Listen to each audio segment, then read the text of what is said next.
Hey, welcome into another Seahawker episode. And look, I'm being honest with you. The last about 5, 6 weeks, I haven't done any games, pre-games, after games because I was getting tired of being monetized or not being able to monetize because I was showing supposed highlights, even though I wasn't playing audio. I was changing all that up. So I got kind of pissed. And then plus I was working a lot. So I didn't really have the time to do videos, but I've been following games. I've even been to 2 games in the time period that I haven't done the videos. So I apologize for that for the people that do care. But look, I'm making this video to freaking vent on the Seahawks in general and tell you and give you my ideas or my the reason why I think we suck right now. And it's plain to see. The Cardinal game just finished. We lost three. We're now 3-7. We lost to Colt fucking McCoy. The second time we've lost to him in 2 years. I don't think there's an NFL team that can actually tell you that that's actually happened to them. But Colt McCoy has beaten us 2 years in a row, both times at Lumen Field. The things I take out of this team and from watching them week in and week out, listening to the rhetoric and the BS being spewed by Coach Carroll. Now, when you are hired as a coach in the NFL, that starts your clock as far as how long you have to when you're eventually fired. It's rare when a coach can just resign, quit, call it a career, that, and the other. Maybe Belichick, maybe Tomlin, guys like that can call their own shots and leave when they want to. I think Pete Carroll has brought up enough goodwill here to kind of do the same. But he's in a situation now where, along with the general manager, John Schneider, along with Ken Norton, and a few other guys since Paul Allen has died, this franchise has gone in the skids the last 3 years. And I thought with the new offensive coordinator, we were going to see a new rebirth of this offense, because I'm trying to tell my friends, like when we started this season, look, we got Gerald Everett. We finally got a legit tight end. We got Disley as a backup. We have Chris Carson. We have Rashad Penny, hopefully healthy. We had Collins as a good, solid backup as a 3. We have Travis Homer as a third down running back / returner. You got Swain as a number 3, a fast, speedy receiver. You have the first round draft pick. His name is or second round draft pick. His name is it's not right there right now on the top of my head. I'm sorry. I'm thinking about a lot of things. You got Russell Wilson. You got a supposed better offensive line this year. You got DK Metcalf going into another year, much better. You got the veteran Lockett. You would think that the weakness would be on defense once again, where their secondary being very vulnerable. But the secondary with Reed and a few others, have played a little bit better than expected. The linebacking core with a loss of our boy going to the Raiders, who hasn't done nothing. Wagner's held it down. You've had a couple other guys come in and fill the void. Diggs and Adams, with the exception of Adams dropping a couple key interceptions, which could have helped the Seahawks win. The secondary hasn't been too bad. The defensive line has been a huge disappointment. Now, against the run, they're kind of okay. They're not as good as they've been in the last few years, but they have been doing what they've had to do to get by and to try to win games, at least on the ground. The defensive line, though, as a pass rush is pathetic. Right now, as of now, this Cardinal game, they have 8 total sacks for the season. That is 30th out of 32 teams. I can't believe there's 2 teams that have less sacks than we do.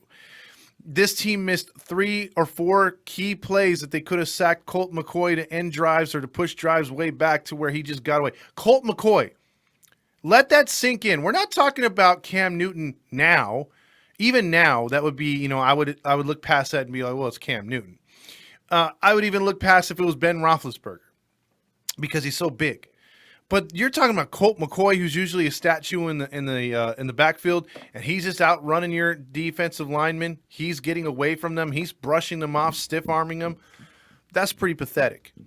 And the fact that we've known that there's been an issue at pass rush for the last, 4 years, and there hasn't been any kind of we need to address this. We need to draft better. We need free agents.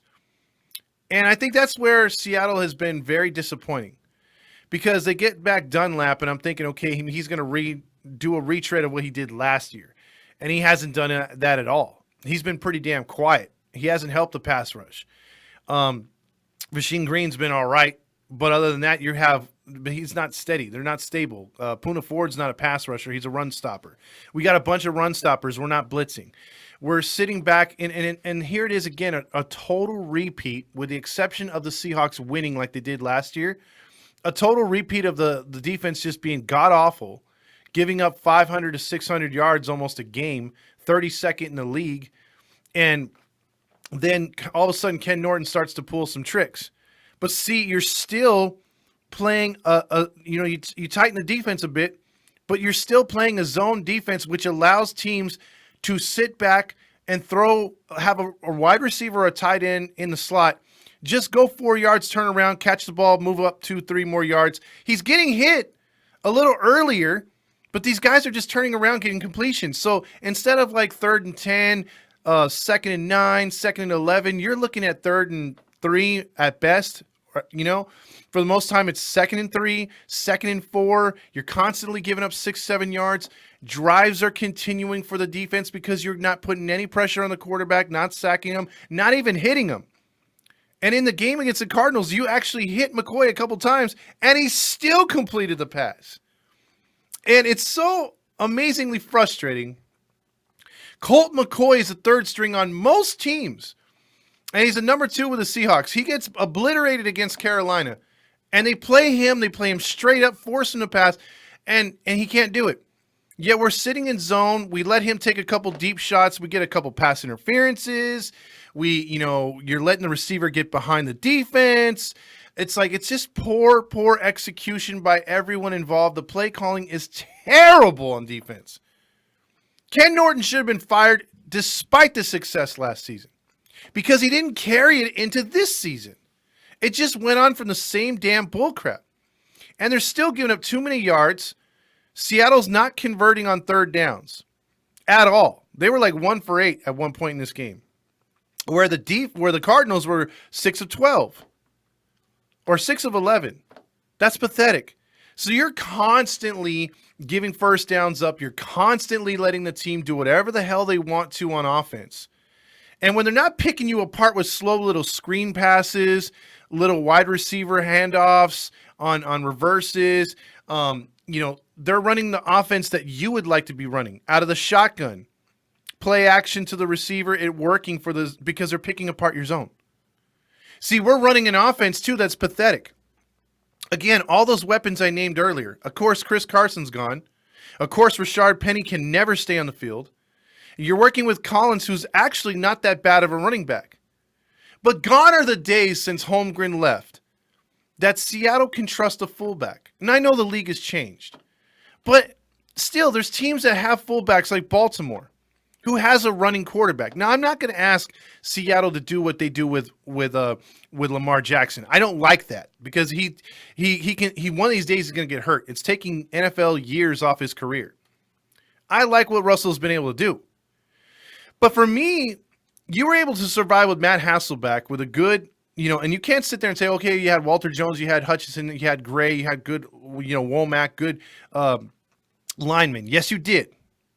But what happens is, if you're constantly in the shotgun, the defense is going to take a chance that you're going to be throwing most of the time. And because of that, they're going to bring more guys and more pressure, which Wilson's seen a lot of that. And a lot of these guys like Brown on the left side are not still used to blocking for a guy that's primarily in the shotgun. If you were to just put Russell under center and stop being scared of the narrative that he can't look over the offensive line, hand off with a fullback, run some I formation, run some single back, double tight end with a tight end in motion to be an extra blocker, do that, I guarantee you that would open up the offense to the ground game instead of just shotgun, hand off to a running back. See if you can avoid that first hit, because that first hit's going to hit you because you're running right into the teeth of the goddamn defense every effing time. And you wonder why these guys are only getting 38 to 40 yards rushing per game. You wonder why we're not making 1st downs, because we're 2nd and 11, and then on incompletion later to be 3rd and 11. Or if we get to 2nd and 4 because Collins does something incredible, avoiding 2 or 3 tackles, Russell Wilson then goes back in shotgun and gets sacked and takes us right behind the original line of scrimmage.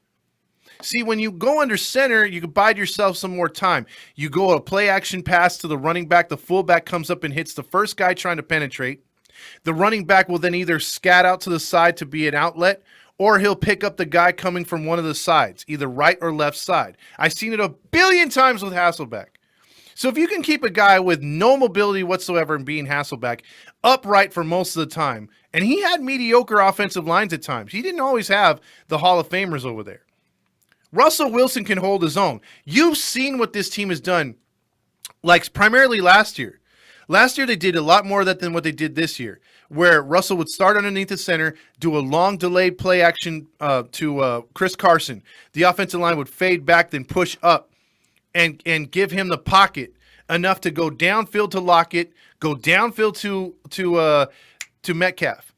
They're just not doing that this year. They're very, very predictable. And you know what? They're last in time of possession. So even if Ken Norton is blowing you away and saying, well, you know what? They're keeping them out of the end zone. You know, they had many chances in this game, 16 points for most of the game. They were only down 3.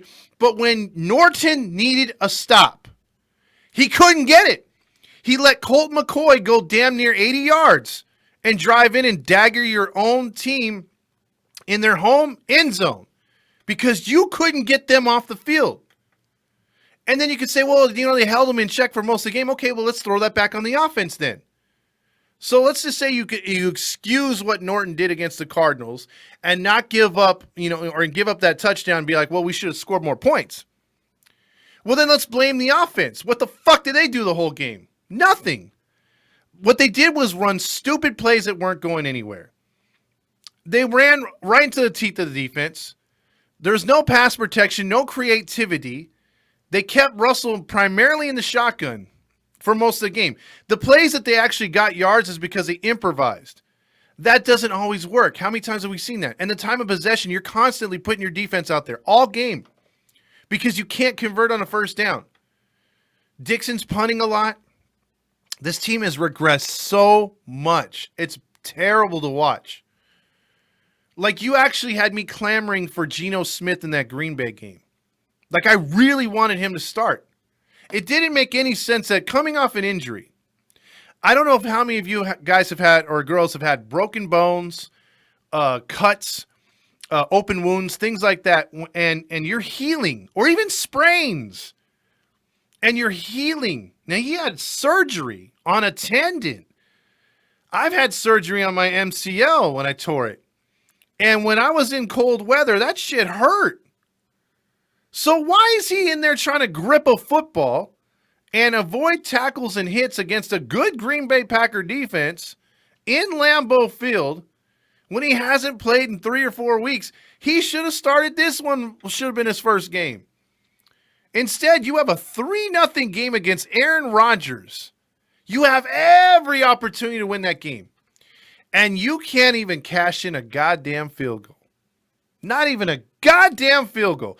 Even in garbage time when Green Bay was giving you the yards, you get sacked and took it out of field goal range. Because all you wanted to do was break that shutout. You couldn't even do that right. The game against Tennessee, the one behind me, was clearly the defense's fault. And the offense. Why you say that? The offense for the Seattle Seahawks. Let's go back to last year when they had a winning record, which is very difficult to think of now, the fact that they're 3-7, which we haven't had a team like this in quite some time. Now, if you are a real Seahawks fan, you're following this team from the mid 80s to freaking almost damn near the late 90s when Holmgren came around. This team couldn't win for shit. And they were 500 or less every year, 6-10, 8-8, 7-9, whatever. They were, and they couldn't get out of their own way. And they just didn't have quarterback play. You fast forward, Seahawks fans have been spoiled for the most part. They've only had, a few up and down years prior to, you had a bad year with I forget that interim coach that came over here. You had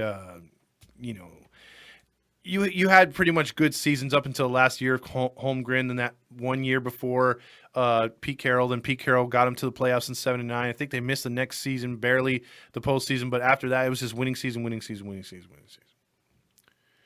And Seattle's had a winning record. Even when they've missed the playoffs a couple times, they've had winning records.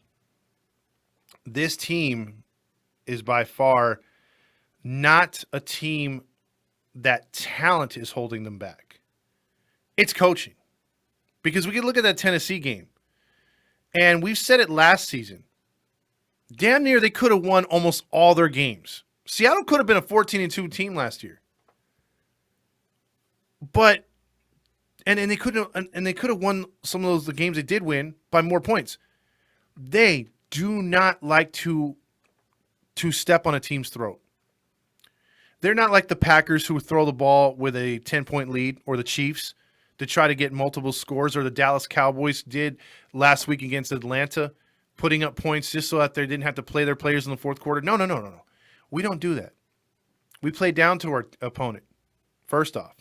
And if we somehow have the lead, we don't step on their throat. We don't continue to do what's worked the entire game to have that lead, to push more points across, to then blow that team out of the water. No, Carroll refuses to do that. He wants to run the ball when we have no fullback, when we're running into the teeth of the defense and they know what's coming.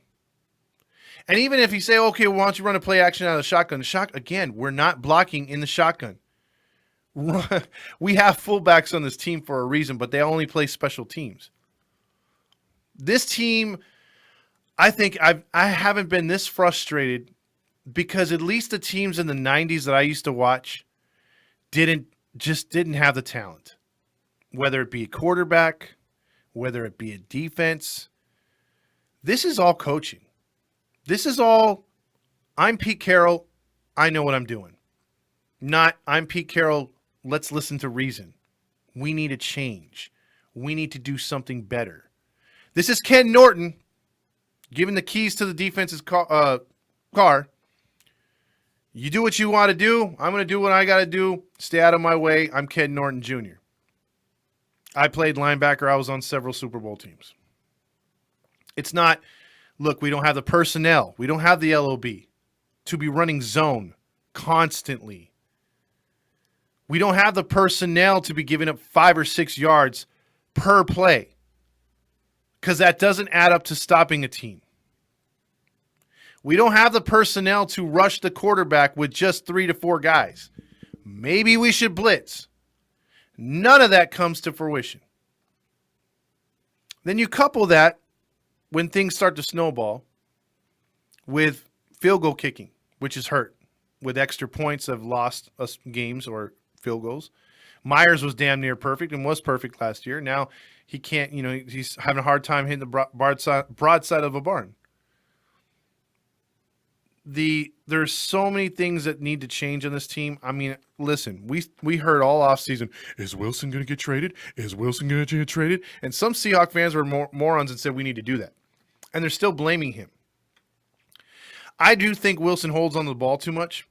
But if this is the offensive coordinator that Russell Wilson so much wanted and was the reason why he wanted to stay here and renegotiate or avoid the trade or whatever, then what the hell? Then this is Russell Wilson offense. This is what he wants. This is a terrible offense. You mean tell me you have Everett, which you took advantage a little bit today. You hit him like 4 times and he made plays, broke tackles. But you're throwing the double coverage in Metcalf. You're not trusting your receiver. You don't have much time to throw the ball anyways. Bad play calling, bad routes, drop passes. And that's when they know they have to pass. There's no imagination to the run game. It's just, here's, snap the ball, shotgun, hand the ball off, see what you could do. This is coming from a frustrated Seahawks fan that, again, at least when I watched the football in the 90s, they had an excuse. We have talent here. Not the best talent, not the 2014, 2015 Seahawks. But we have talent here at this team that should get us to the postseason. We have talent here that if the coaching were better and had its fingers on the pulse of this franchise, would be better. And I also knock it back to now John Schneider. John Schneider's gotten a pass, obviously, under Paul Allen and Pete Carroll for bringing should have 2 Super Bowls here. But he's brought in consistent talent to the team. I get that. He's made more good moves than bad moves. But let's just say it how it is. He has not drafted good at all in the first round. If anything, he's always used that first round draft pick as a pawn to get more picks in the second and third round. Okay, and that's kind of worked, kind of.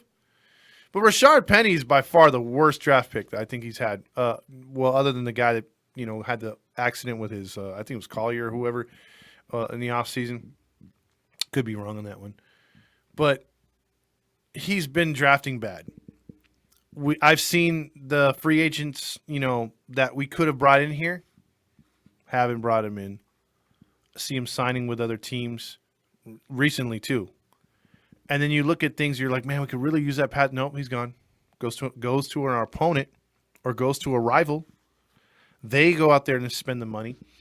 And it's odd to me that a team that had Paul Allen's, which still has the Allen's backing, but not the leadership, does not want to spend or get to the draft, doesn't want to get to the cap. We're always under the cap. Always. So even though you have some of the fans saying, "Oh, we're spending too much on Wilson. Wilson's eating the cap," you still got $17 million he didn't spend. You could have brought a few guys in to try to help out, but they didn't. And now you're seeing the depth isn't there. Now you're seeing that we don't have a lot of stuff that most teams do. And I look at a team like Cleveland, right? Let's look at Cleveland for a second. Cleveland's got all kinds of weapons on offense. They just do. Their offensive line is beastly big. And their defensive line got much better. Hell, they have Clowney over there. They have a bunch of guys. Their secondary's gotten better. It was an admiration or whatever you want to call it against New England. New England just out-schemed them. I think Cleveland is held back by Baker Mayfield being an average quarterback who's hyped to be better than average.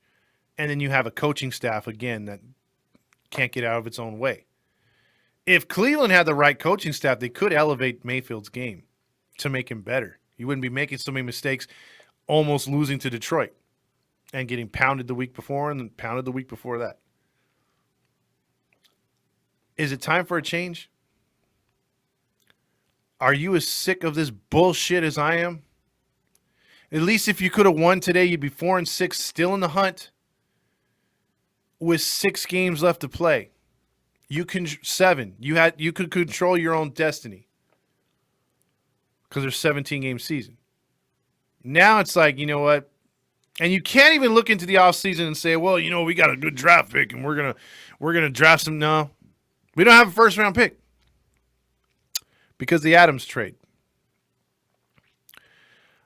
I was for that Adams thing with the way he was sacking guys last year. But again, Norton changes things up and doesn't want to do that this year. So it's like, okay, you're going to put faith in Adams in the secondary. Okay, dropped interception after dropped interception.